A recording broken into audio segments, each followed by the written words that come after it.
بسم الله الرحمن الرحيم. قل يا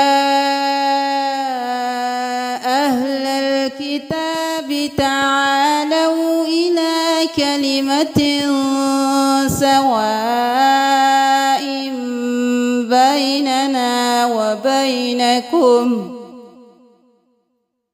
بيننا وبينكم ألا نعبد إلا الله ولا نشرك به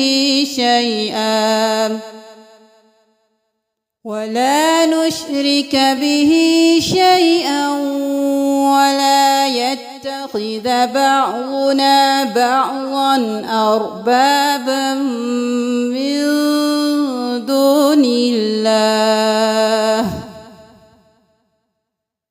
فإن تولوا فقولوا اشهدوا بأننا مسلمون.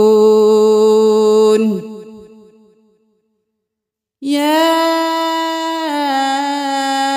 أهل الكتاب لم تحاجون في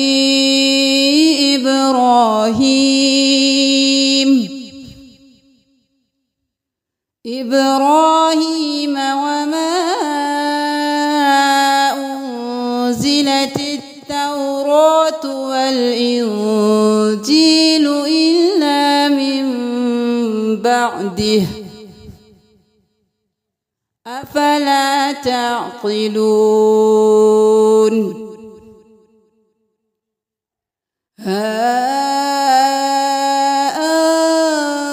أنتم هؤلاء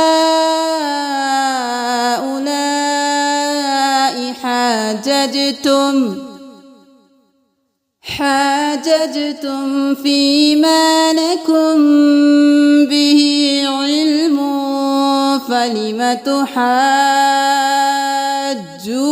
فيما ليس لكم به علم، والله يعلم وأنتم لا تعلمون.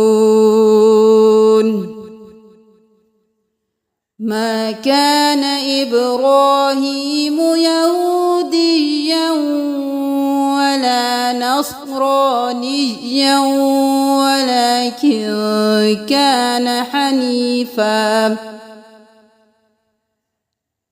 ولكن كان حنيفا مسلما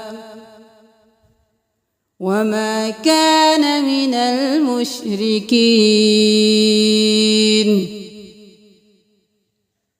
إن أولى الناس بإبراهيم للذين اتبعوه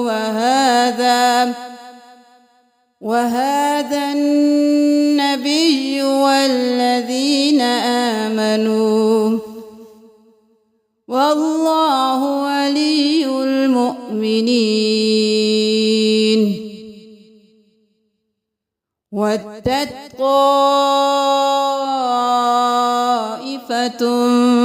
من أهل الكتاب لو يضلونكم وما يضلون إلا أنفسهم وما يشعرون.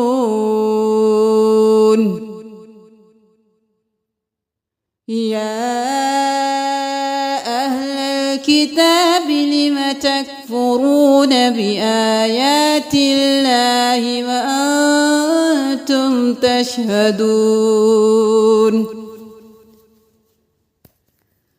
يا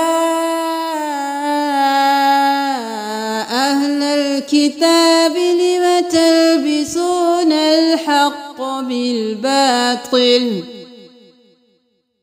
بالباطل وتكتمون الحق وأنتم تعلمون.